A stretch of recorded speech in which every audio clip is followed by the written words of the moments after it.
3, 2, 1. Hey, good morning, good afternoon, or good evening, wherever you're at in the U.S. and around the world. Welcome to Baseball Outside the Box. We are, for the first time ever, in studio at Baseball Outside the Box. Our first guest in studio. Before we start, don't forget, go to baseballoutsidethebox.com. Check us out on the audio part, but also special thanks to ESPN Honolulu for hosting us. Go to their website. You can check the show out and the audio. And we are streaming live on Facebook, Twitter, and LinkedIn. So if you're on Facebook and you got any questions for our guests, go ahead and type it in the comments section, and we will get those questions answered right live for you. But listen, today's show, I wanted to bring this discussion up because I just had an article we pulled up recently, put it on Facebook, and it was about 8-year-old players, 8U players, where all the injuries occur. But we wanted to piggyback also, not just the injuries that are going on, but we want to talk about, a lot of parents are spending a lot of money on their kids' development at a very young age. And we get it. We want, parents want to help their kids. All we want to do on the show is we want to give them some guidance, because I think our guest, I'm going to introduce him in a second, understands the same thing very well. We're spending a lot of money in areas we may not have to spend that money in, or we may want to redirect that money to another area that helps young people, boys and girls, develop in the game of baseball the proper way, the safe way, and the fun way. That's the way what we're trying to do. So let me introduce you. Couldn't have a better guest for this. One of my mentors I've known since high school. I was playing third base at Elmwood Park High School when Coach Ayers was coaching high school at Fenton High School. So think about that one, huh? Now, all I got to say is this: Illinois High School Hall of Fame and the American Baseball Coaches Association Baseball Coaches Hall of Fame. There's no greater Hall of Fame than the ABCA. So that tells everything about Coach Ayers. So let me welcome, first time in the studio, my friend, Coach Ayers. Thanks. How you doing, buddy?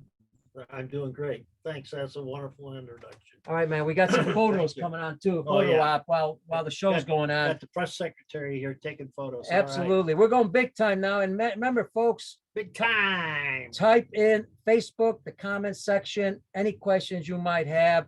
I want to thank everybody in the U.S. and around the world for joining us. We're over 100 countries where coaches, players, and parents are listening or watching the show. And special thanks to all of you for spreading the show. Really appreciate it. Hey, you know what? Here's how we're going to start the show. I think this is a great way to do it. Coach Ayers, first of all, I want to give a background on, when you and I was playing at Fenton High School, Elmwood Park High School, and then we were playing at Fenton. I was playing third. You didn't know me right away, but you're always talking to me. Why were you, I'd be interesting to know this. Why were you to the third baseman? Yeah. And that's what, and we weren't very good. And the only way we were going to do, I didn't have guys hitting it out of the park. We're gonna put the ball down on the ground. We're gonna try to put a bunt down and beat it out.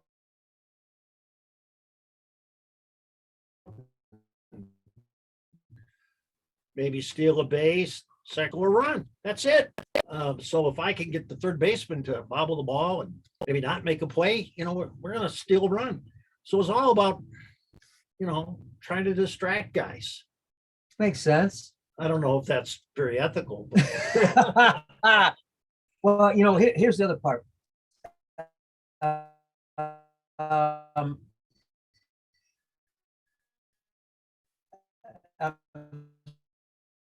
sure folks are going to ask, Coach Ayers has been pretty delicate in some ways, but I mean, your coaching career, all the things you've been through, why would this make you an authority on what we're going to talk about here in a minute? well, I've seen 54 years of coaching baseball. A few things stay. The few things that have stayed have been tried and true for decades. There's a few things coming along with high-speed film, computer, digitizer, all the cybernetic stuff. There's a lot of good stuff coming along. The problem is how do I use it sometimes? And there's only, where I'm a high school coach, we don't have that much time. So I try to pick and choose the things that I can quickly adapt that are really meaningful to our players and implement it into our program. Yeah, but you've also had your son played baseball since he was a young kid. Oh yeah. You've been involved in the Doyle baseball schools. You've been involved in Mickey owned baseball schools. So I mean, we're talking about you've been involved with kids from 5 years old all the way to professionals, Right. which I think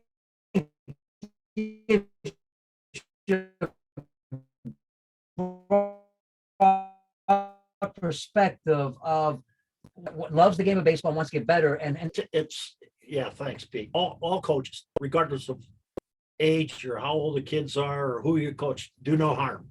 So by that I mean you got to be pretty knowledgeable so you're not going to hurt somebody or they're going to get hurt because something that we're doing. So safety ought to come first. Little kids, just little kids, 7, 8, 6 years old. You've got to give them a bat rule. What's the bat rule? If you give a little kid a bat and he's up there, what's he going to do? He's going to swing the bat. Okay. You don't know he's not going to hit another little kid. That would be horrible. So one of the first things you ought to teach is the bat rule. If they have a bat in their hand and they're not in a hitting drill of some nature, they carry the bat by the bat head. That way they won't swing it. Safety first. You got to be careful. I mean, I don't want to talk to a mom that said, your boy just got hit in the head and he's gone away the ambulance down to the hospital. I don't want that conversation. Thanks anyway.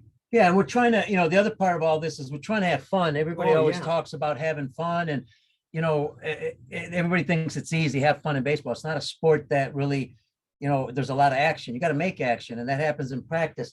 But I want to start with this because, there's a lot of parents out there, and I think it's a great way to start the segue. And by the way, just so you know, I want to warn you, Coach Ayers is a straight shooter, so he's going to tell it the way it is. He's not going to sugarcoat it.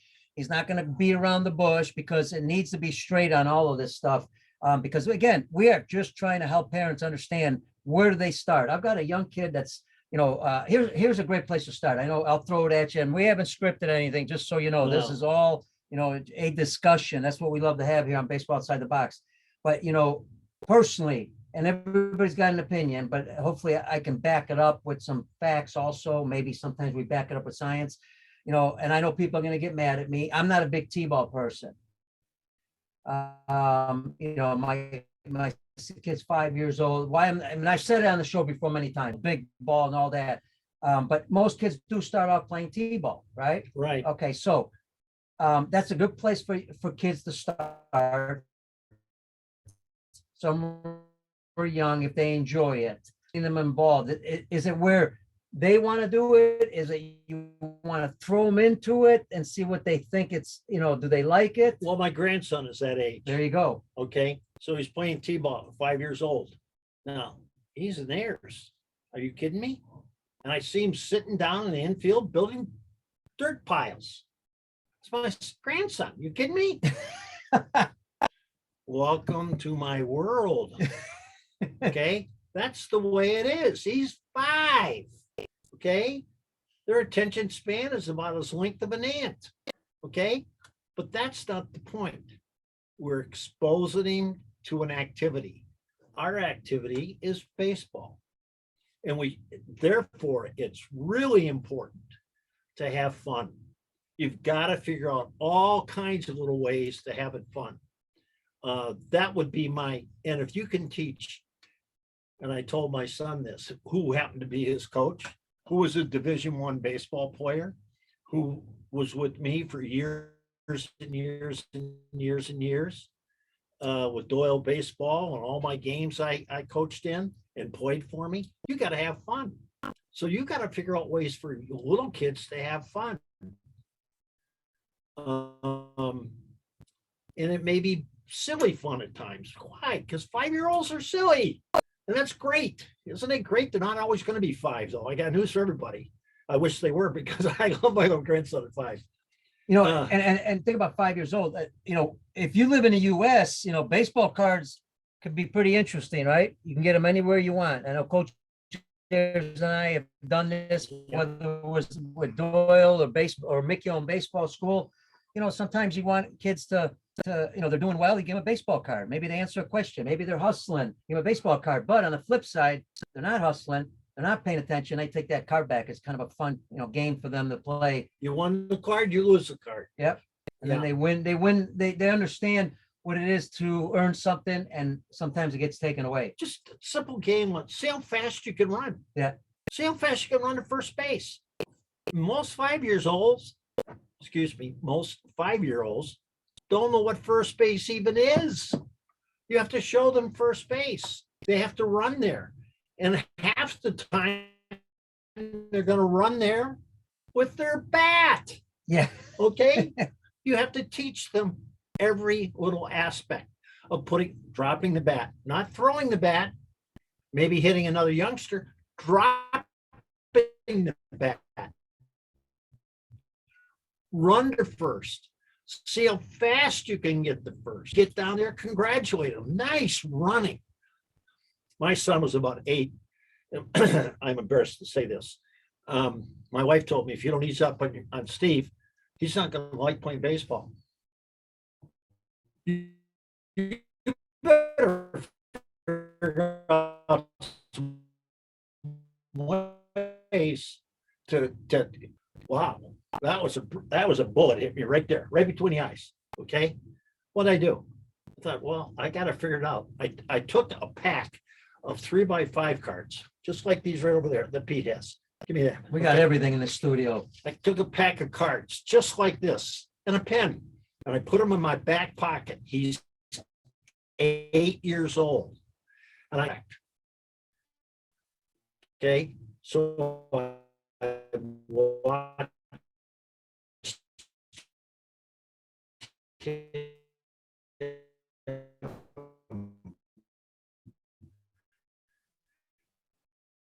that he did correct.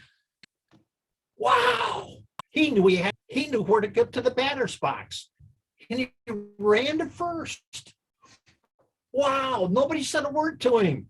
Are you kidding me? So instead of thinking about the one time that he muffed a ground ball, I had all these things that I could talk to him about how great it was that he knew how to do these things. Guess what happened? Our ride home was always fun. Dads, when you win the game, who does your boy go home with? You.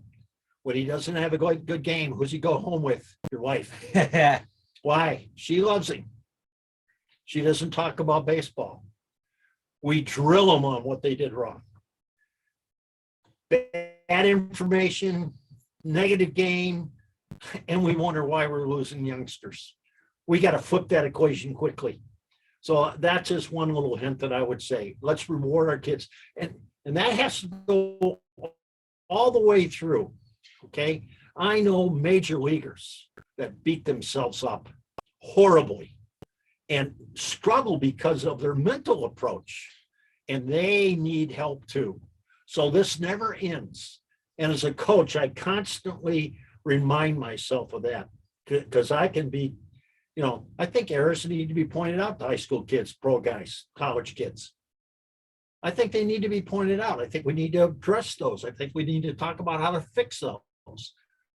Okay. But I don't think we need to beat them up on it. Excellent stuff. And I'll tell you what, I think everybody will agree on that, how important the mental part of the game is, started from a young kid. And I think it's a great place. And folks, thanks for joining us on Facebook. Got a lot of people. If you got any questions for Coach Ayers, just type them in the comments section. I know we got Randy Randy, how you doing, bud? We see a lot of people on here. Nicky Wu from Serbia. What's up, buddy? Hey, Nick. Jim Lawler. Oh my goodness. Some great baseball people online. So Jim Lawler's a dude. Number one.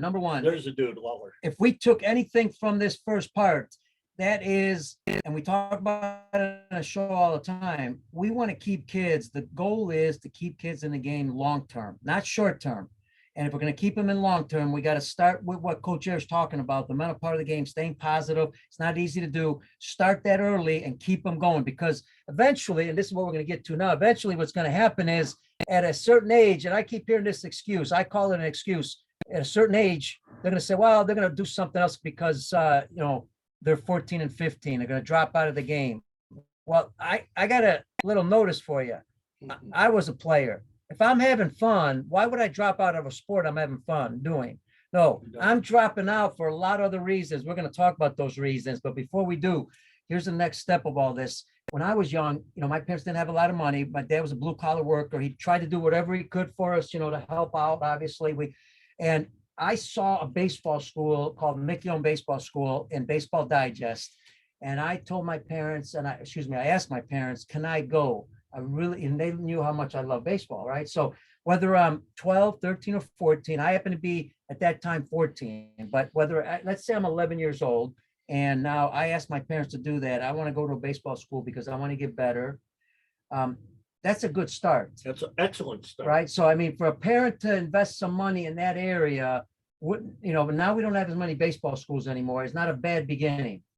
No, but there are universities out there that do have baseball schools in the summer. I'll flip this a little bit. My granddaughter, who was 11 or 12 maybe, went to some college soccer schools in the summer. Oh my goodness, she had a wonderful time. It was fun. It was away from home.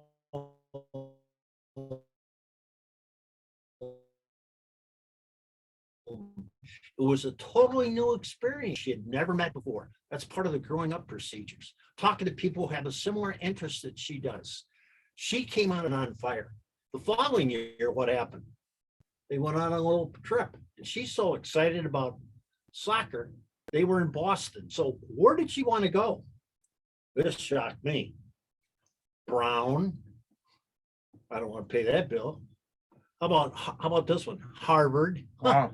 Are you kidding me? And BU. She went to every one of those schools. She knows how tough they are academically. That didn't even bother her. Okay. That is a wonderful experience for a girl or anybody.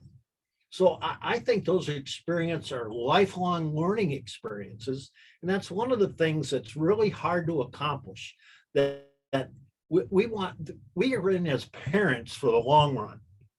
And in this case, it's my granddaughter. So after I see her face and how excited she was, I said to her at the end of the summer, I said, next year, I want you to pick out the school you want to go to.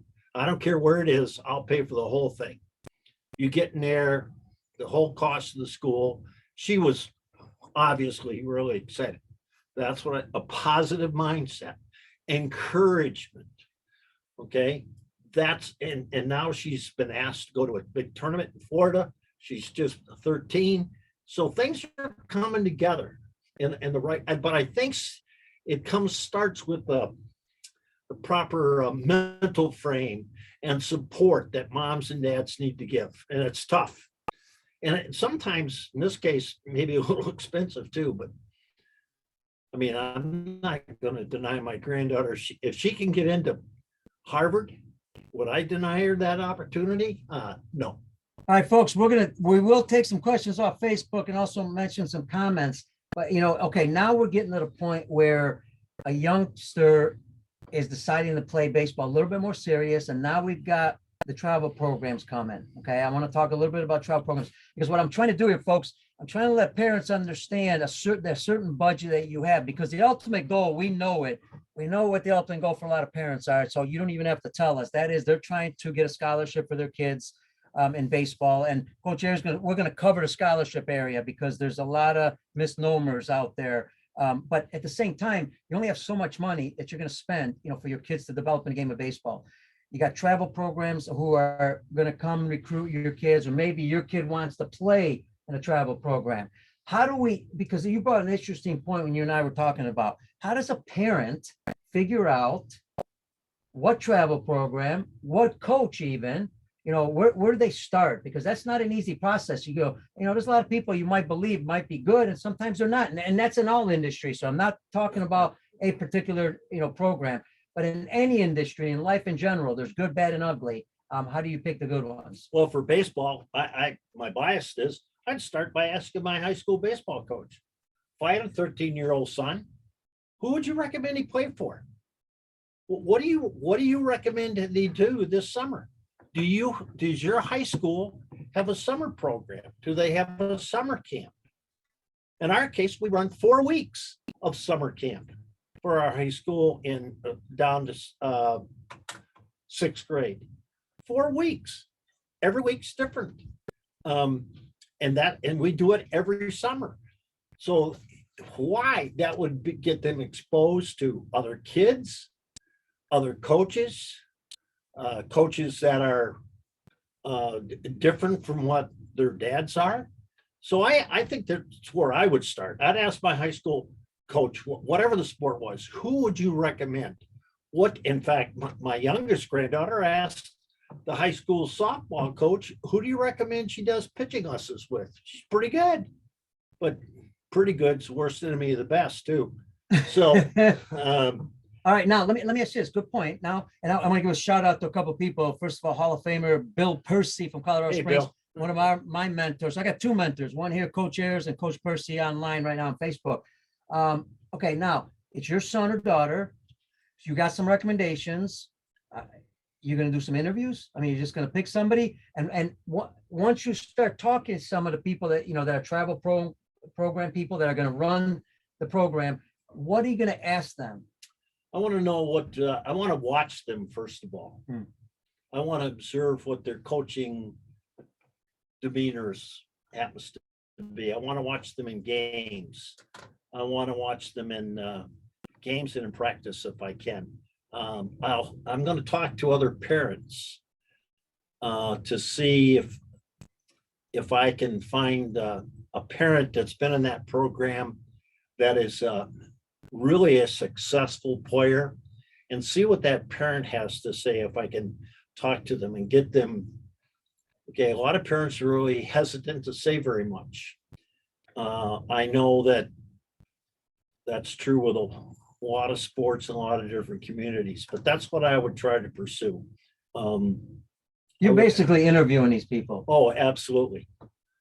Well, No different than picking a college. I mean, it's right? very, very similar. And I want to know where their background is, where their basis is.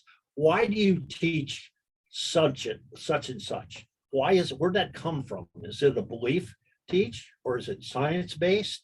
Can you prove it by science, or is it just what your belief is? For me, that's a big separator. I would think character's on the top of that list. Oh, the character of the coach in today's society, no question. All right, so we're interviewing, we're deciding. Here's a great one, and I'm gonna get to Randy Wee, another great coach here, that kind of piggybacks on what we're about to talk about. But before we get to that, another one would be, who's making that decision?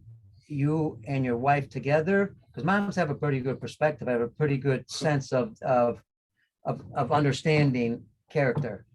Women, boy, I don't know how I could. Okay. They got that extra sense. Yeah, you're 10-4. When my son was being recruited to play college baseball, my wife would go along and say almost nothing, probably nothing. And she would watch and she would observe. And she would come out of some meetings. Well, that was good. I like that. One meeting in particular, she came out of it and said, "You're not playing there."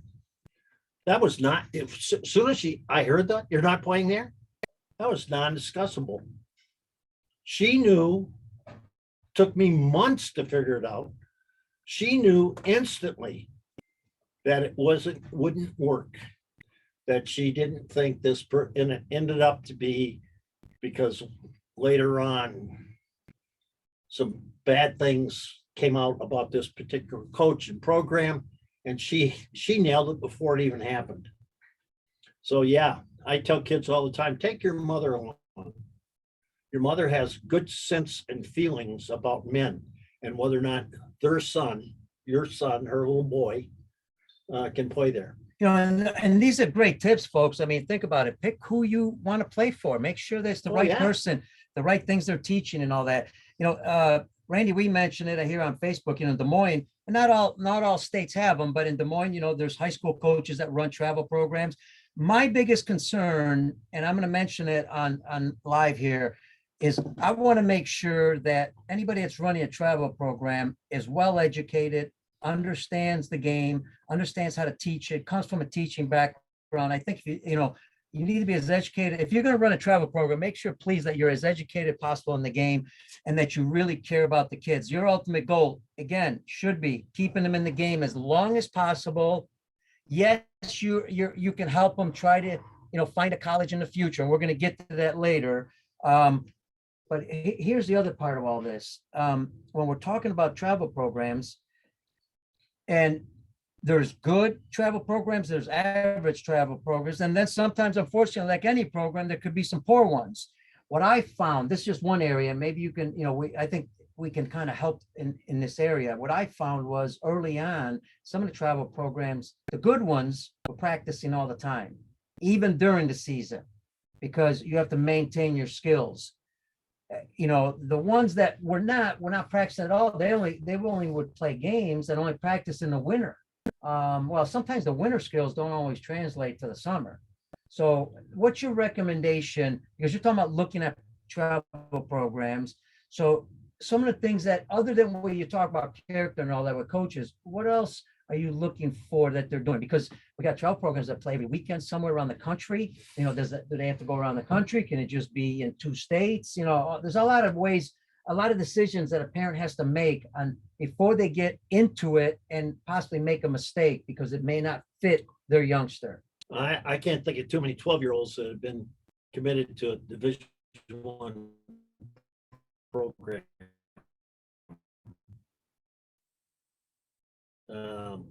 I think we get the upfront.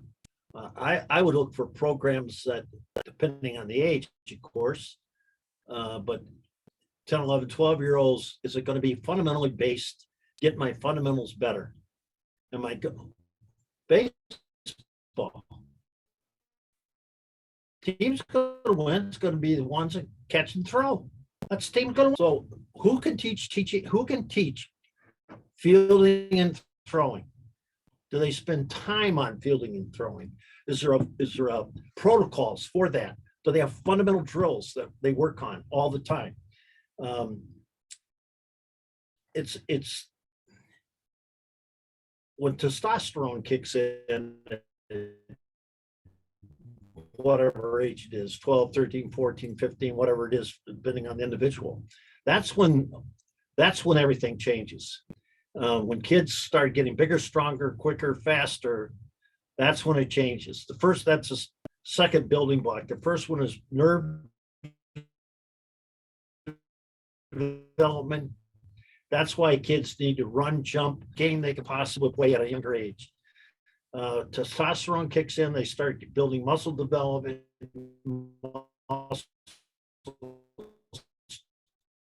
strength. Program that tries to meet the needs of my son or daughter. That's okay. And that would take an honest assessment on the parent's part. What do they need? Okay. Do they need somebody? Well, I'll go back to soccer with my granddaughter. The first thing she needed to do, and she was really upset with me because I told her she didn't run very well.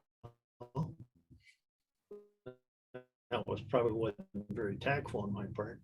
She gets you with somebody that can, you're pretty fast and you have a lot of stamina, but your running skill set is not the best. And we gotta change that if you want to continue to play soccer. Well, let's just say that you got to do that if you want to field the ball better and throw it across the infield. 2 out of 3, you're hitting first base, but the third one's an error. That won't work. Okay, so we got to fix that.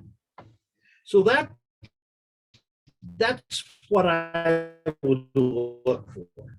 And by the way, she found a person that helped changed her running, Her whole play got better.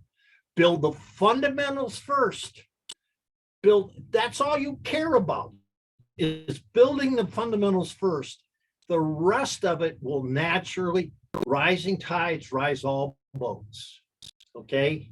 If you build your fundamentals, the tide's going up, your boat will rise. You will separate yourself from everybody else. Your boat keeps rising. That's key. And it never stops. It never stops. 36-year-olds in the major leagues are pushing themselves to keep their boat rising. Because if it goes down, there's a 20-something-year-old in there looking to take their place. They want that money too. And remember, if you build it, they will come, right? I mean, so you're building a foundation. And this is a great segue because we're going to lead into this. And we're trying to get to the point where now we start to understand how do we allocate our funds as a parent in what areas to help develop the youngster. But before we do, I want to stick just 1 second with the travel programs again, because Christopher Baum brought up a great point, and I've talked about it on the show before. Look, there's science behind what we're about to talk in a minute here, and that is, some kids, especially the young ones, and I say young, 12 and under, are playing way too many games and not practicing enough.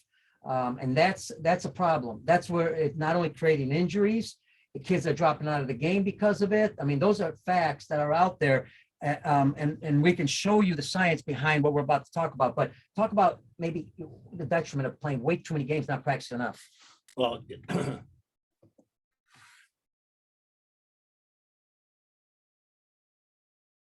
several years ago, the Tigers were in the World Series and they couldn't field a bunt.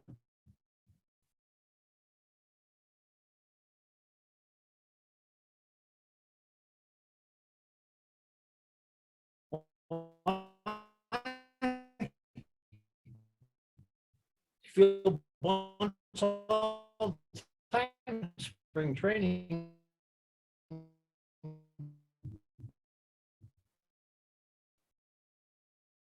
Well, as time went on, what did we find out? They hadn't spent any time all season trying to execute a fundamental.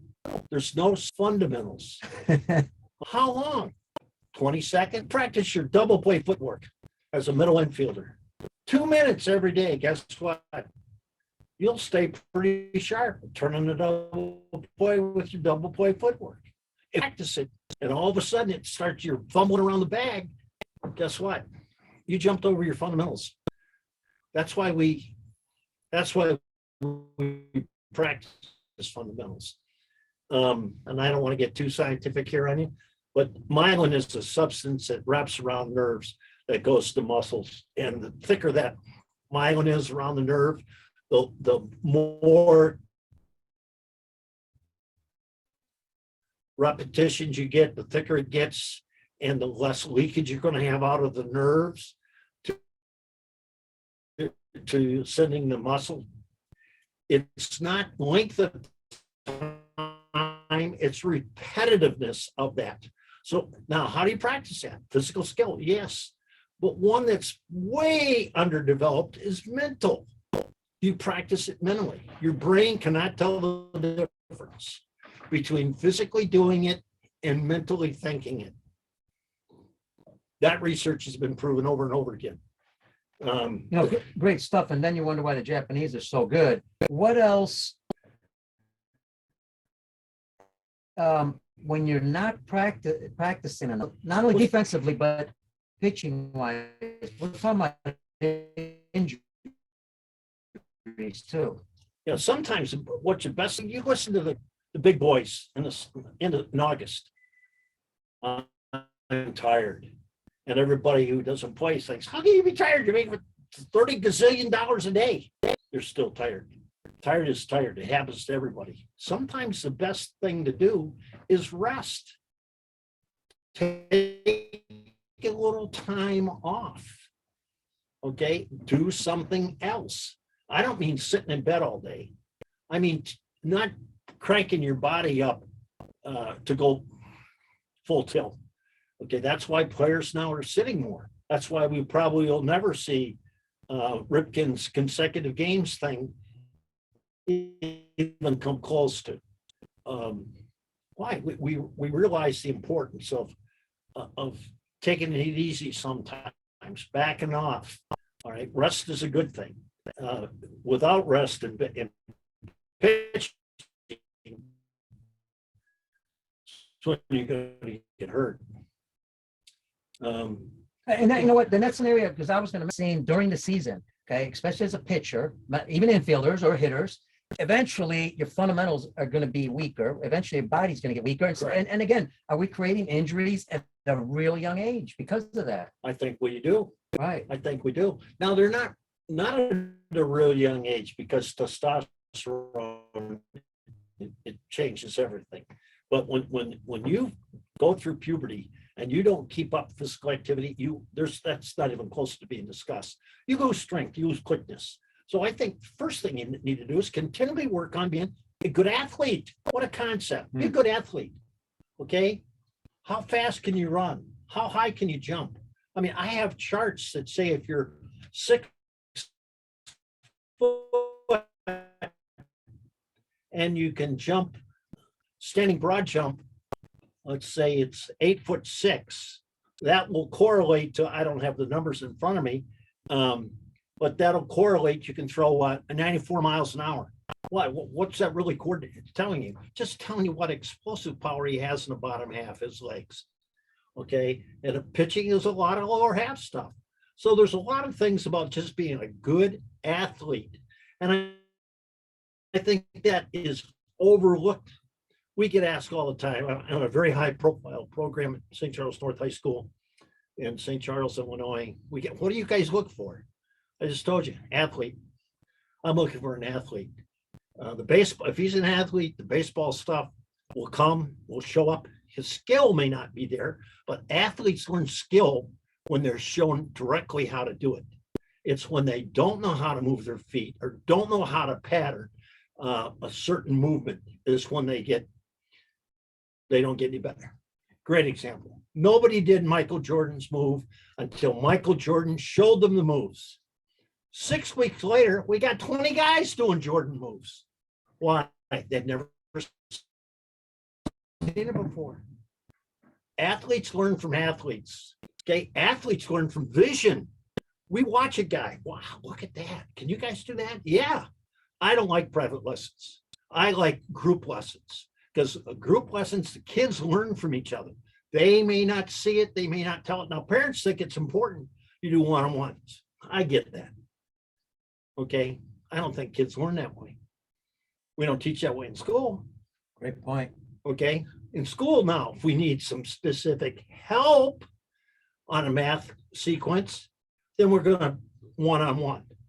But we're going to group it first, get it going together, and then work out each individual as they move down the way. That's the way I teach pitching too, by the way.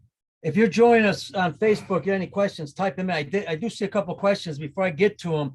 I'm with my mentor, Coach Ayers, ABCA Hall of Famer, Hall of Fame coach, just a great teacher. Now, again, great teaching background, but great coaching background also. And we're getting to the highlight of this a little bit here now, because you brought up some great points. And before we do, I just want to mention two things to our folks on Facebook. One, when I said the part about, practicing more than playing, there's a pyramid out there. We'll be glad to send it to you. Email caliendo19@gmail.com. That pyramid, if you look at the pyramid, the younger you are, the more practices, less games. The older you get, less practices, more games. And again, that's been done by a lot of countries and been very successful. Countries that don't have 26 million people playing the game of baseball like we do here in the U.S. The second part of that is, Coach Ayers mentioned athletic development. That's why I want to hit on this. I want to start with this. The athletic part, being an athlete. Remember, you have that window of trainability. You only have a certain age group to be able to develop those athletic skills. You get past that 13, 14-year-old age, gets a lot tougher. So keep that in mind, folks. So here it is, the total package. We got travel baseball, can be great stuff. Tournaments can be great. Showcases can be great in their own place. It depends on the showcases and all that stuff. But all this stuff, Coach Ayers, costs a lot of money. Okay. Now, if you've got a lot of money, I guess no problem, but most people don't. And My concern is a lot of our young kids that are in the suburbs and inner city can't afford to be on a lot of these programs. So now I'm a parent, I've got a limited budget, I've got to prioritize. I know that I might play for a travel program, maybe not one that travels the country, maybe just in a certain area of the state, let's say the state of Illinois. I might go to a couple showcases or try one because I'm young. I'm not gonna, I don't have to get exposure yet, but at least give it a chance and see what it's like. So I've got to budget all this.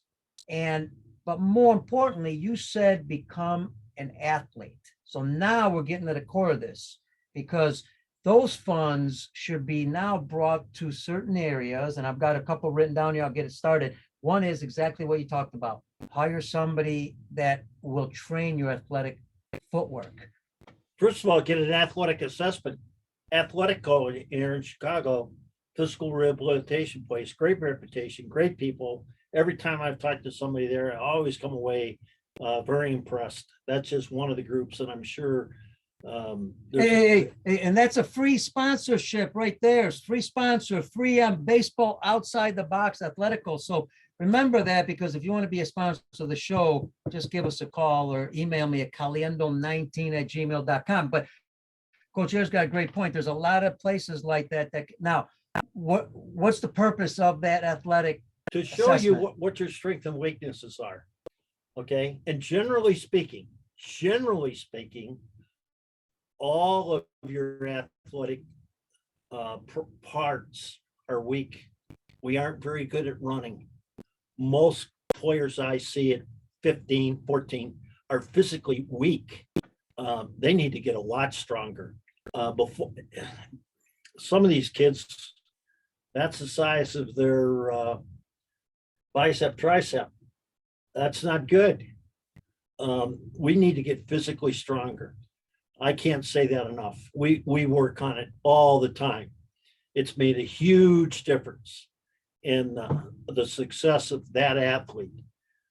Running, strength, flexibility, yoga exercises. I'm seeing more and more players today that are very unflexible. When you're unflexible, you're going to pull a muscle, pull a quad, a hammy, lower back. I think those are really important things to do. All right. So money well spent, finding that person that can help you in those areas. Now, I've been on social media a lot, and I see a lot of skill development. I see a lot of training of hitters and all this stuff going on, which is great. Videos, you can learn from that. But I keep going back to this. It's great that you're learning how to hit. It's great that you learn how to pitch. It's great you learn all of this, but you cannot do it to the best of your ability without one thing, and that's great vision. So am I investing money right away to get my vision training done, so that way my skills are much better? Have you had your son's or daughter's eyes tested? When people grow, their eye vision changes. Ask the experts. That's not my decision. That's a parental decision. A few years ago, we had a great ball player, and he kept on missing the ball, and I couldn't figure it out. Why is he missing the ball? So I finally said to him, have you had your vision checked lately? He said, no. I said, I think you need to. Guess what? He couldn't see a lick. Got glasses, got new contacts, actually. And guess what? His batting average dropped about 80 points instantly because he could just see better. You talk to Tony Gwynn, well, wouldn't that be great? But if you ever had the opportunity, Tony Gwynn could see the pitcher's grip and the ball instantly out of his hands. I mean, his vision was legendary. There's a story about him sitting on the bench at San Diego State and couldn't understand why these pitchers weren't picking up this guy's slider. So he was sitting on the bench, and before the kid would let go of the ball on the mound, he'd say slider. And the players, what? How do you know that? Well, I can see it. Well, how important is vision? This game is real. Baseball is really based on vision. I encourage our guys all the time, have your eyes checked every year before we start. you know, the other aspect of this, and we're starting with getting your eyes checked because that's important, and it's not as expensive, right? And maybe the youngster's only starting to play at 9, 10 years old, but you know what? They got to hit, and if they see better, the better it is. Now, as you start to get into it a little bit more, now you're talking about vision training. That's critical. That's very critical. What you look at.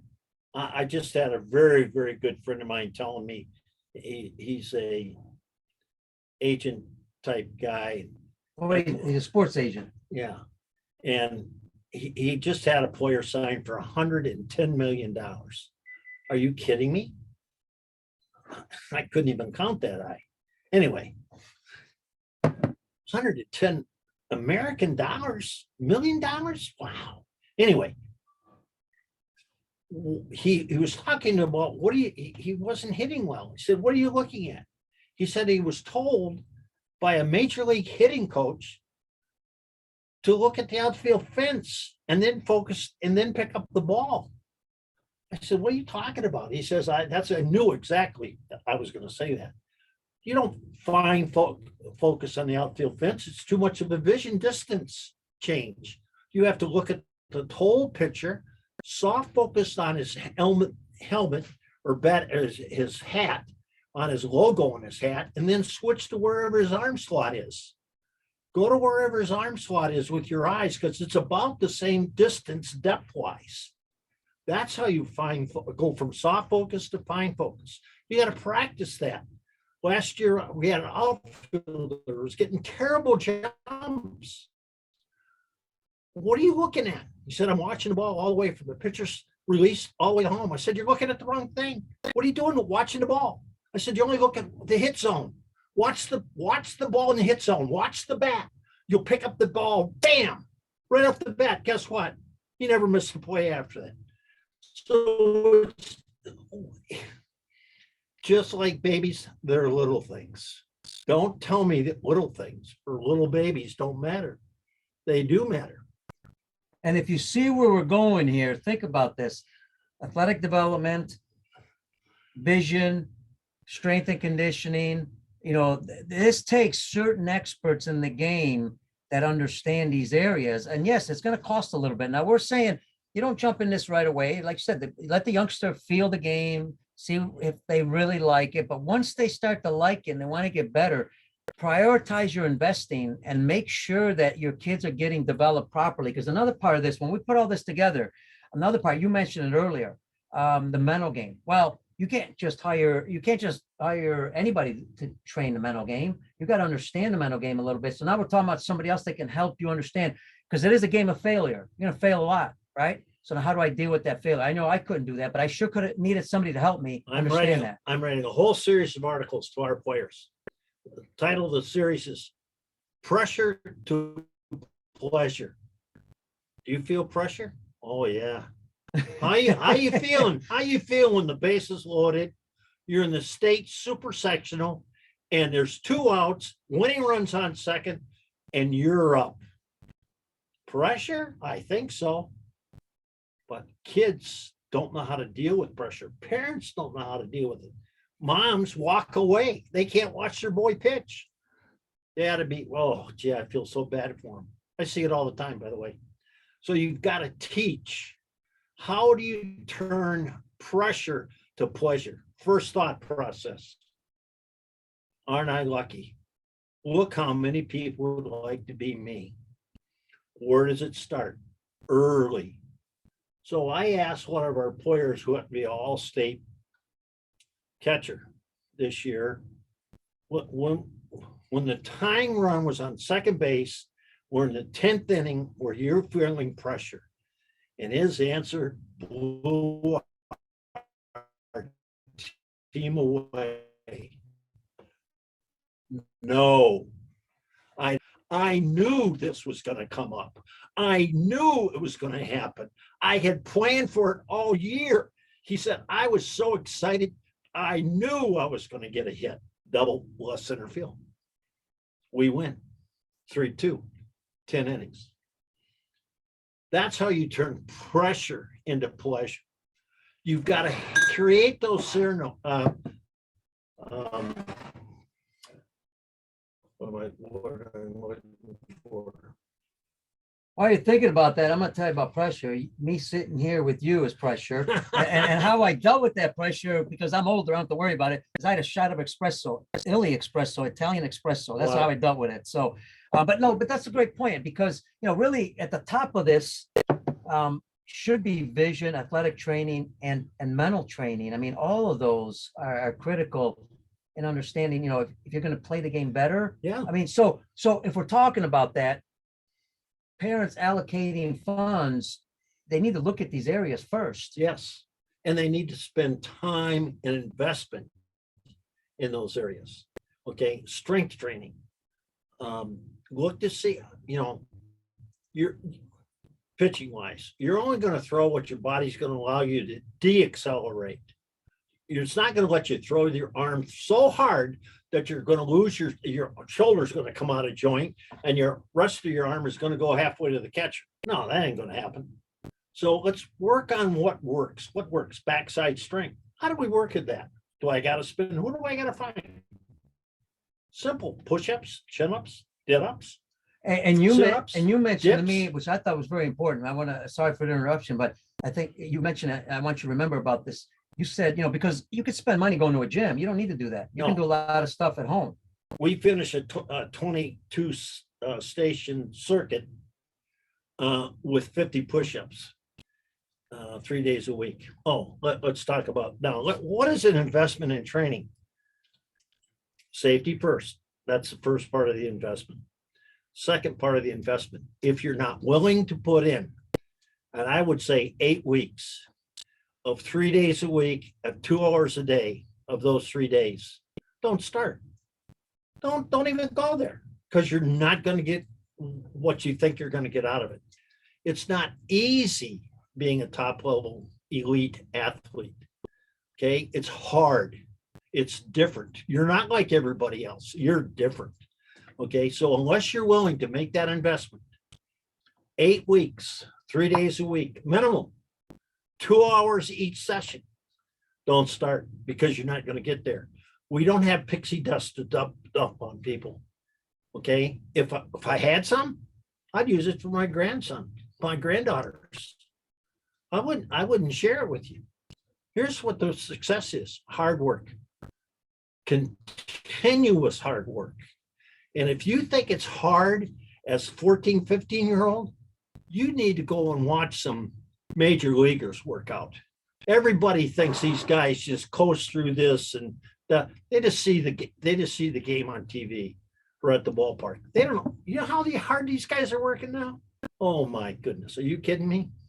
So let's talk about Tommy John, ulnar collateral ligament injuries.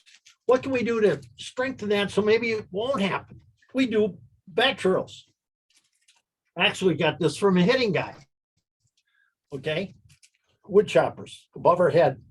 Come down. I can't do this here. And just come down and stop just as fast as we can and stop. Okay. When you do that, you'll feel what I'm talking about in the collateral ligament. That's exercise 1. Windshield wipers. As far as you can go. You'll feel your forearms and wrists. You'll feel those muscles, tendons, and ligaments get stretched. Okay. Circles. Small, medium, large circles. Wrist rolls with a weight, 5-pound weight on a rope. Okay. Bat held over your head. Simple exercise, up and down. Gets real easy. Put a weight on it. Put a donut on it. Now, we're doing these for pitchers. These are hitting exercises, but what am I doing? I'm building strength through range of motion in their forearms. How did Bob Feller at 17 pitch in major leagues? Bob Feller was a country boy, lived on a dairy farm. He milked Bessie the heifer, queen of all the cows. His hands were strong. They had big scoop shovels for grain. His arms are strong. Okay, we don't have country strong anymore. We're in the weight room. It's changed. It's the same. It's changed, but it's the same. Got to figure out ways to get stronger. That's the biggest problem holding kids back today. Strength. They don't have it. And when you're talking about strength for like 12 and under, that's mostly body weight? or- No, but it's all body weight for 12 and under. Okay, they aren't going to get stronger. They're going to get a little bit more flexible. They're going to have a little better range of motion, but they're more importantly, they're going to start building a habit of learning about strength training. Push-ups, sit-ups, chin-ups, dips for kids before puberty. After puberty, if you go into any good gym, next to the machine, they'll have a list of this exercise does a latissimus dorsi. That's a throwing muscle. Okay, do it. Pull downs, lawnmowers, rows. Okay, all of those. Every gym I've ever been in has those machines that have it on there. So just look up on the internet. What muscles do I need to improve strength to throw harder? And again, if you go back to your athletic assessment, that's going to tell you They're going to that. tell you that. So Coach Ayers even saving you money. And that's what we're trying to do here. We're trying to prioritize, help parents understand when kids start playing the game of baseball, where do they start and where do they finish? And then in between, where am I spending my money? Because ultimately, even though there's not many baseball scholarships out there, we're going to talk about that. We're getting close to that. You got to be careful what you're spending. Before you know you're spending so much money, you might as well just pay for college because you've had that money spent in baseball. You know, part of the spending and prioritizing, but we're not telling people what to do. We're trying to give them advice. Right, direction. A sense of direction because you don't need to do certain things early on. I think one of the ones you don't need to do as early on with the young ages is the showcases. Talk about the showcases. When's a good time to start those? How do you prepare for them a little bit? What to expect maybe? I think you're totally wasting your money until at least your sophomore year in high school. Okay, what are colleges looking for? Maybe we need to flip that equation a little bit. Why go to a showcase? Somebody sees you. Okay, I see you. You run the 60 and 8.4. Okay, guess what I've just done? A black line right through your name. Can't play a lick. Great point. Okay, you can't run. Because you didn't hire that running coach possibly to help you understand how to run faster. So what do college coaches look for at the next level? What do we look for at our level, high school? We time over one of our guys in the 60 every year, never fails. We spend a lot of time on running for him. Okay, you have to run. If you're going to play beyond high school, almost any division 3, 2, or 1, you better run real close to a 7 flat 60-yard sprint time. If it's a Division I school, and not all Division I's are the same. You know, we've got some elite schools that are up in the College World Series running year after year, and we've got Division I schools who have never been to the College World Series and probably never get there. So by definition, they're never equal. But let's say you think your boy's good enough to play at a high level, top level. Jim Waller coached at Texas A&M. I can guarantee you when he was the recruiting coordinator at Texas A&M, Jim probably didn't even look at a guy above 6'8". I don't know that, but I'm guessing that. Okay, so if you can't run a 6'8", 60, a top Division I school probably not going to take you. Okay, and how do they don't even have to go to the showcases. They print it out. I get a printout. Here's what you did in the 60. So the first criteria for me would be I'm going to look at everybody's 60 time. And I'm going to put a line through, highlight marker through every player's name. Okay, that was, let's just say under 7, just to, okay, I'm going to look at that. And then I'm going to look what else. Then I'm going to look at what else I might be looking at. Do I need a middle infielder? How hard does he throw across the infield? What was his double play footwork time? I'm going to look at what his assessment was from somebody else, not me, what they thought of his hitting. How did he hit for strength, power, consistent? Okay. So there's lots of assessments out there. So I don't think most of that comes until at least a sophomore. And great point, because now it also goes back to you develop, that's why you're saying develop all these athletic skills, so important. Oh, yeah. All right, now, scholarships. Best way for my son or daughter to get a scholarship. Be a student. There we go. Listen to this. Be a student. Why? Because academic money never goes away. If you get an academic money, it stays. And that applies to all three divisions. Excuse me. So Division I schools have 11.7 scholarships to divide up on their roster. 11.7 total for a 35-man roster, of which I think they can give 28. That I may not be correct on that number, so don't hold me to my feet to the fire on that one, but that they can give out. So that's not very good. Every parent I ever talked to was going to tell you their boy got a full ride at university. What's the matter, you? Well, got a full ride. No, full rides are in baseball few and far between. Now, here's what you want to do: academic money. Okay, are you insisting on your boy, your girl being a student athlete? Are we spending the time in the thing they ask? How their grades? What kind of student are they? What kind of human are they? What kind of a player is he? How's he with his teammates? They probably already have assessed his baseball ability. They want to know about the rest of it. Okay, somewhat the way you would interview for a job. What does a job interviewer want to know? Can you talk? Can you converse? Do you have some information and knowledge? What's your personality like? Okay. By the way, moms and dads, they want to talk to the player, not you.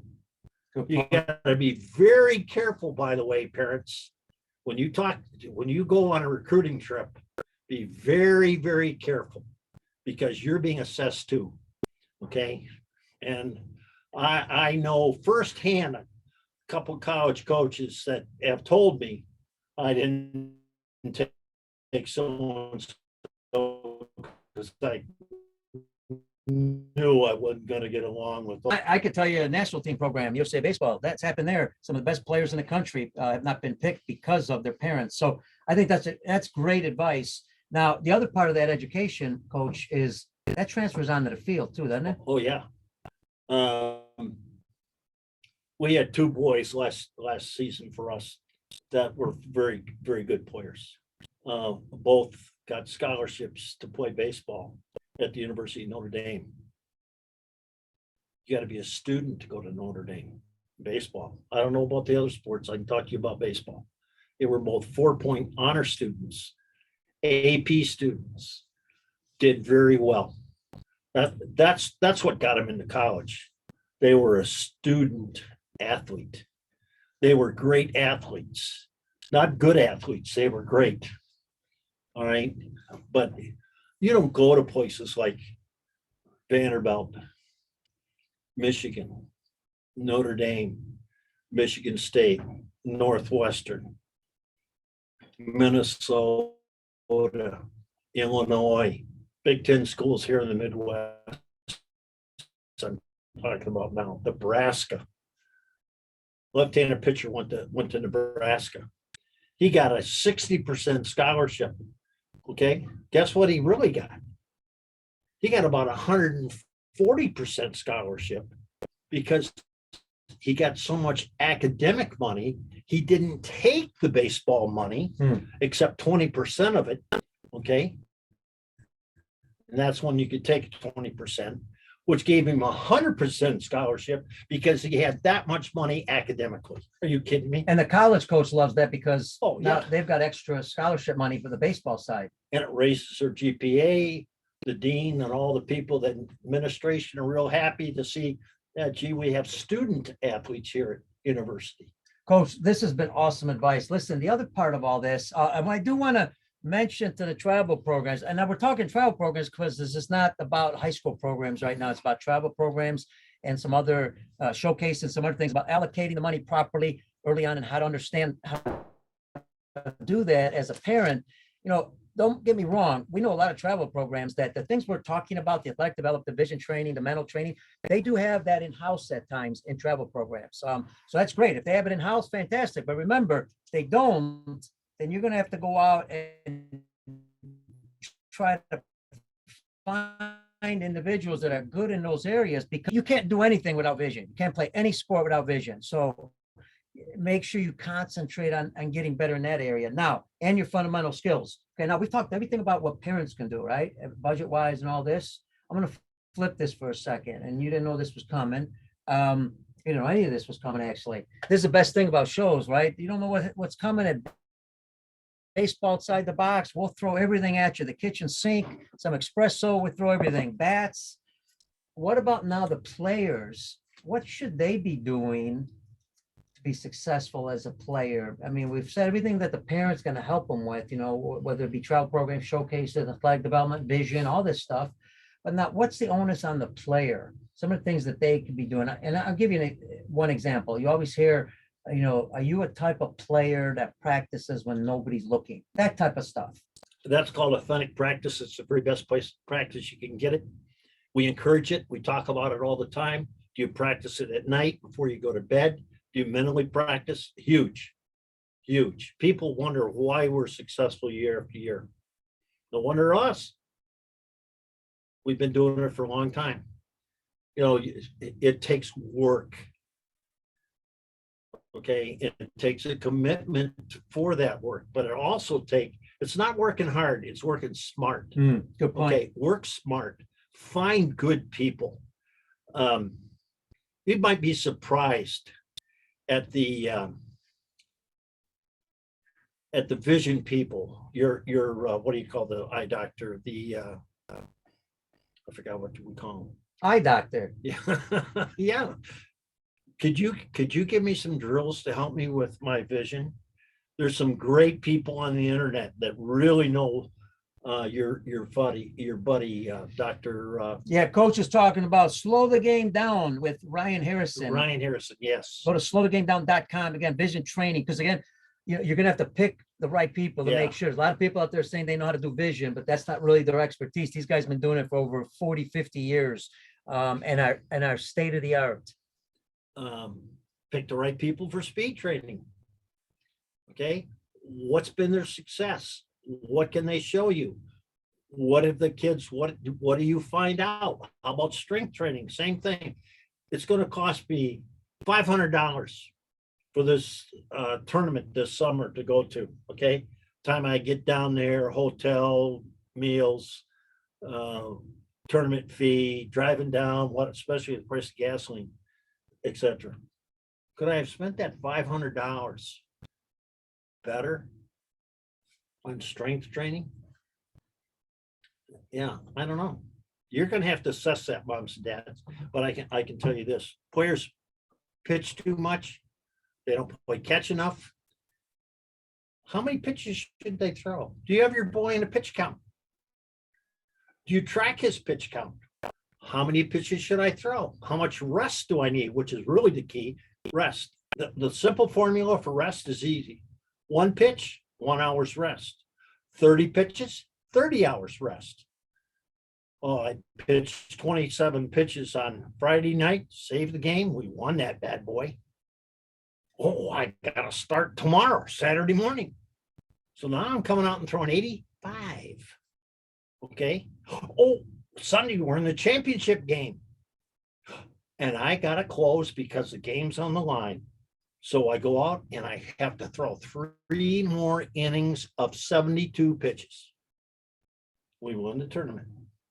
Your boy won't be able to pick up his arm for a few days, but you won that tournament. And he's 14. He's really 14. I've had it happen.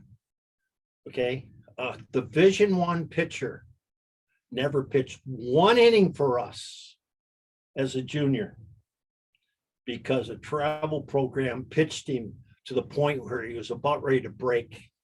He sat for a year before he pitched. Ended up playing Division I baseball. But wasn't that a shame? Are we tracking the pitches that our kids are throwing? Can our players say, no, it's not your job, moms and dads. It's your boy's job. He needs to become a man. They need to know the rules. He needs to make sure his coach knows I'm not going to be, and you got to be smart. You don't have to be rude. Okay. But you get this established. That's part of finding out about this program.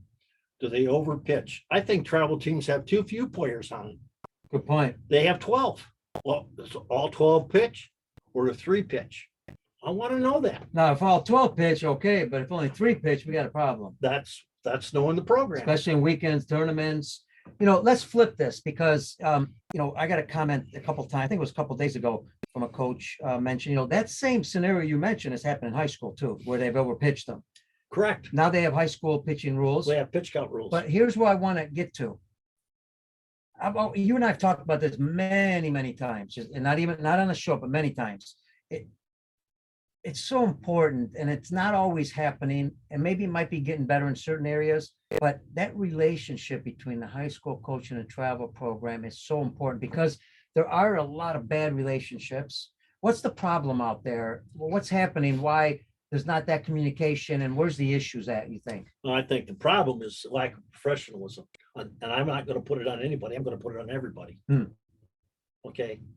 I think the professional respect has been broken down to non-existent. That's a shame because ultimately it's best for what it should be for what's good for the kids. Absolutely horrible. It's terrible. And parents fall in the middle of this too a little bit because they got to make a decision sometimes. Right. And I'm not blaming parents and kids. Right. They're not the professional. Right.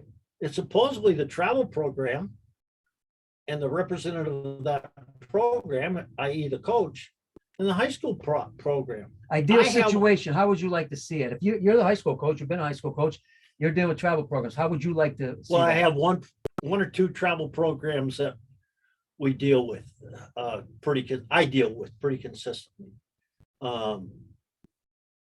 The something's going on, they usually call me or I call them. But you started that rapport with them. Oh, absolutely. And But I felt it was my responsibility to start the report with them. It was my responsibility in one case to let them know about pitch counts and how I dealt with it and how I'd like them to deal with it and when to pitch kids and not to pitch kids and what to look for and be careful with this kid because he's coming off an injury and maybe we should only limit him this weekend, only 30 pitches. That takes an effort on somebody's part to even mention that. Because you guys might be playing during the week and they're playing weekends. They got to know when your guys pitched. Right. And that doesn't happen very much. And that falls a lot of times on our players. And the problem is the players want to play and sometimes they're not forthright with us. Well, now think about it. I'm a 15-year-old player. I know. I got my high school coach and I got my travel coach. And now I got to tell them when I want to pitch. Yeah. That's the problem. They're being torn apart. Yeah. I get that. Yeah, we need a better solution. That's when parents need to step in. Okay. Good point. Okay. That's when we need parental prerogative of appropriate discussion with coaches. Okay. We usually will yield. If you've pitched on a Saturday or Sunday, we probably aren't going to pitch you till Wednesday or Thursday if we have a game that week. And then I'm going to say, can you pitch? Let's say it's Thursday. Well, coach, I'm supposed to start tomorrow night in a tournament we're in Timbuktu. And I'll say, okay, I won't pitch you. Why? Because our summer program is a developmental program. It's so I can see you, so I can assess you, so I can get better feel for how we're going to project you. That's what the summer program for us is in our situation. It's not worth me here. Safety first. That should be number one. It's always number one. And if I know he's going to, and I understand he's in a box, he's got to pitch for this team. I get that. Now the other guy, the other travel program is, I don't worry about it because he knows what he's doing. It's a great travel program. He has lots of pitchers. They develop a lot of pitchers Everybody wants to play in that program. It's probably one of the best programs in the nation.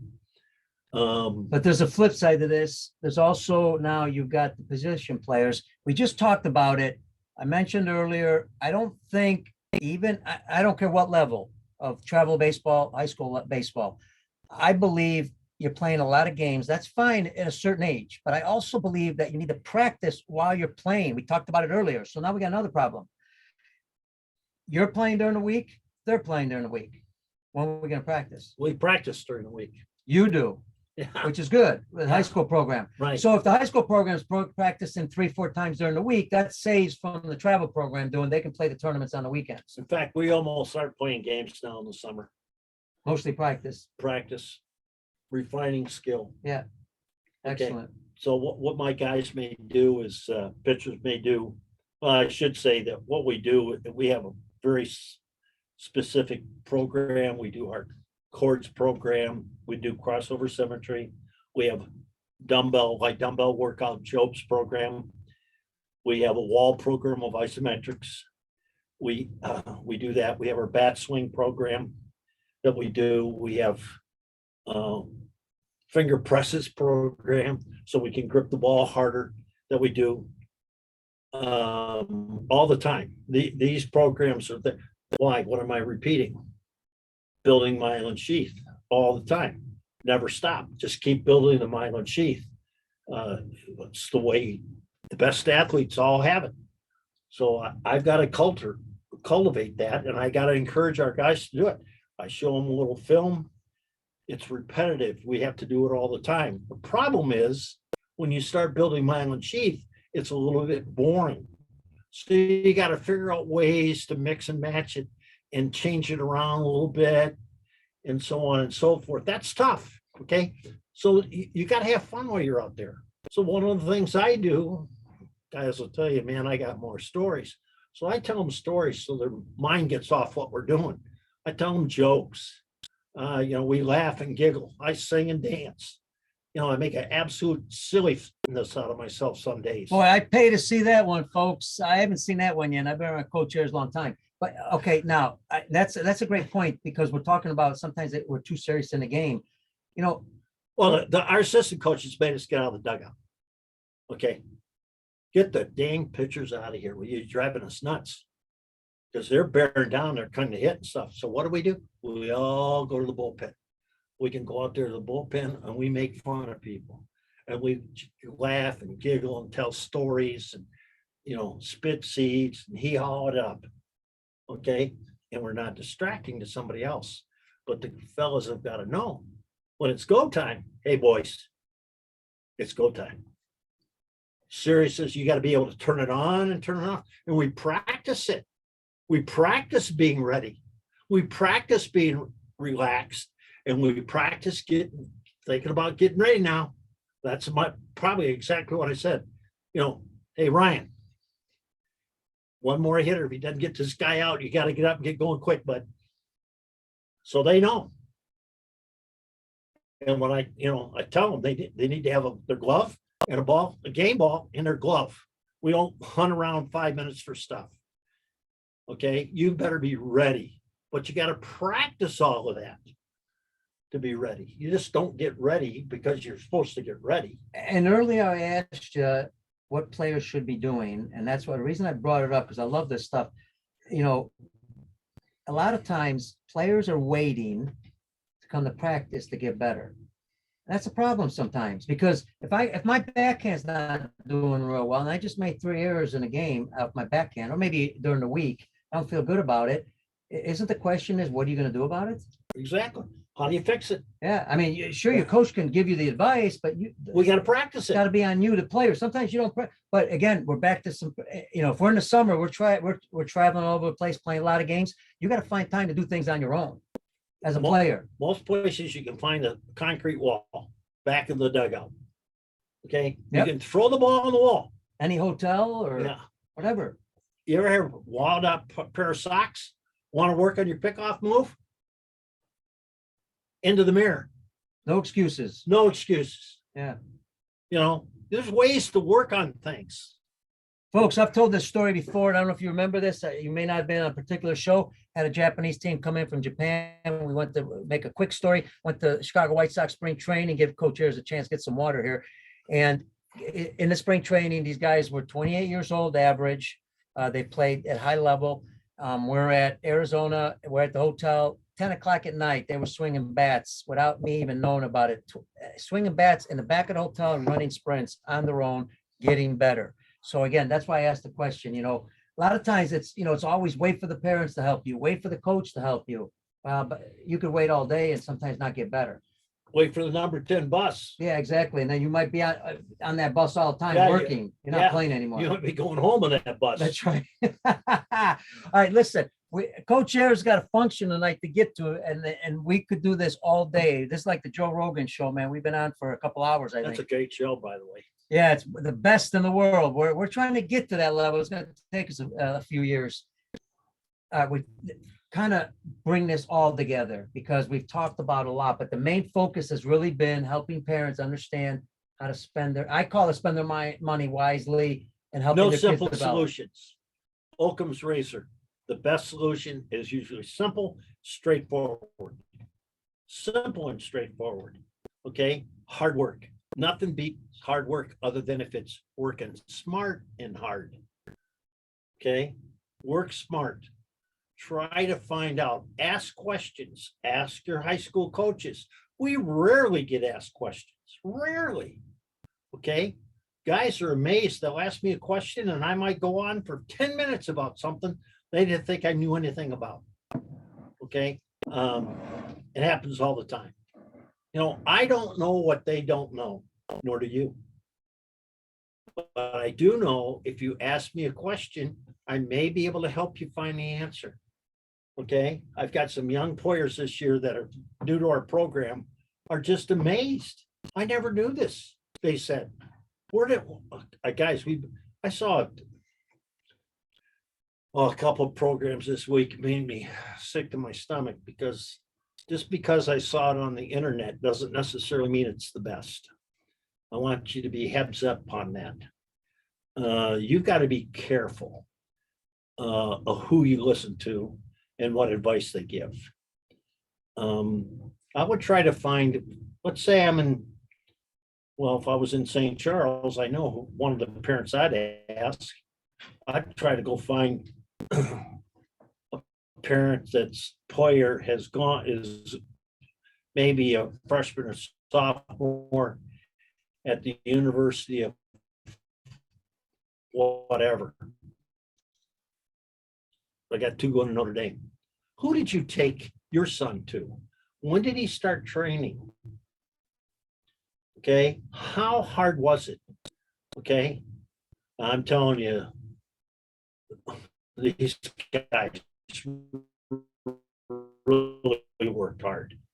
Really, School Baseball Coach Association Player of the Year, an All-American, All-State, 3 years by not working hard, but more importantly, smart. Okay. I'd ask some parents. They may be a little hesitant sometimes because they may not know you, but I think there's a lot of very smart and very helpful parents out there that can give you a lot of correction, direction, and most importantly, maybe protection from somebody that could hurt your kid. And that's big time too. And players are going to get hurt. Accidents happen sometimes. You slide in the base, you can break your leg. We had that happen at a program you and I were running. Mm-hmm. It was horrible. Compound fracture. Oh my goodness. But he was sliding in second base, hit it a little bit wrong, broke his leg, had a compound fracture. Anyway, ask questions. Okay. And first of all, you're going to learn a lot about your high school coach. Parents you've only been through this maybe once in your life. I've been through it hundreds of times for 53 years. And you don't ask. Okay. So I asked our players a lot of questions. Why do you guys want to go to showcases? Answer absolutely blew my mind. I wanted to see what my numbers were. What numbers did you want to know? You threw 80 poo? You think 80 poo or 70 poo is going to get you into a Division I school? Well, it won't. You want to pitch Division I school? You better be probably 90 plus today, 2021, 2022. You want to pitch at a Division I school? You better be high-level Division I school. That's a 94, 95 out of high school. We were lucky. Our two pitchers are going to Notre Dame, pitched in the 90s. They can play. But why? They put in hard work for a long period of time. 8 weeks. 8 weeks. 3 days a week, 2 hours minimum, and they lifted besides that. They practice mentally all the time. Mental practice is way undertaught. Ken Revisa's book, Baseball 2.0. Buy it. Great book. A lot of insight, a lot of wisdom. Yeah, it's not necessarily knowledge that, by the way, gets you there. It's the wisdom of that knowledge will also help. You know, Hey, looking forward to seeing some of you guys at the convention, ABCA convention, coming up in Chicago, January 6th. go to abca.org for the info. Check it out. Great convention. I believe the convention might be sold out, but check it out online. And if it's not, join and come down. There's over 7,000 baseball coaches that will be there. And obviously Coach Ayers is a Hall of Famer for the ABCA. And that's not easy. There's not many high school coaches that are Hall of Famers in ABCA. There's only a certain number, and he's one in those numbers. Hey, Thanks. and I can't thank you enough. This has been fantastic. I tried to tell you when I sent it for social media, this was going to be an exciting show, a straight shooter. Prior to this, we had Ron Kittle, another straight shooter. Check out that show. But Coach Ayers is a straight shooter, and he's been doing it for a long time. And I thought something interesting that he said, he's actually had 54 years of kids. Because think about it, all these players have really been kids to him, like his own kids, because he's had to mentor them and mentor them into these areas that we're talking about. Not only the kids, but the parents. So you're right. Why not ask certain people questions? But I thought what more important than that was what you said many times, ask your players questions all the time, because you'd be amazed by the answers you get. Absolutely amazed. I love that. I'm totally shocked sometimes at the answers I get. Sometimes we good talk, and bad. and sometimes you say it all the time. We talk too much, not listen enough. We don't listen well enough. I was shocked that a player told me that one day. Coach, why does Zach come talk to you all the time? I said, I have no idea. Why he never talks to anybody, does he? No. Why does he talk to you? I said, he says this to me, asked me a question. I said, I don't know. He says, Coach, real easy. You listen. Oh, you kidding me? Listen to them. You know, you can learn a lot just by listening. I think Yogi said that. Yeah. Folks, this is a great way to end the show. I want to give a shout out to, I know we got a lot of people on social media. Sorry, I couldn't mention everybody. Randall Arms from Mexico, my good buddy. Chris Fanta was on there also, a sports agent. But listen, special thanks to this man right here, Coach Ayers. My pleasure. St. Charles North High School, St. Charles, Illinois, ABCA Hall of Fame. Can't thank you enough for being on. My pleasure. It's been great. Give the we I go a fist pump and then a handshake. There we go. I don't know the protocols. I gotta go to protocols. That's the baseball outside the box protocols. Fist bump and handshake. Here we go again. There we go. Now, the first ever guest in-house, in studio for baseball outside the box. Folks, special thanks to Coach Ayers. Special thanks to Brian Crocker, our producer with the Lineup Media Group. And of course, special thanks to everybody in the US and around the world who continuously watches the show, whether it's online, Facebook, Twitter, LinkedIn, or it's at ESPN Honolulu. Shout out to everybody in Honolulu. Thank you for listening. Aloha. And check it out, baseballoutsidethebox.com. That's also the audio there. Remember what I say all the time, stay healthy. What else? Stay healthy, eat well, Be Get some safe. sleep, be safe. God bless you. See you on the next show. See you, everybody. Take me out to the ball game. There you go. Great way to end the show. Thank you, folks.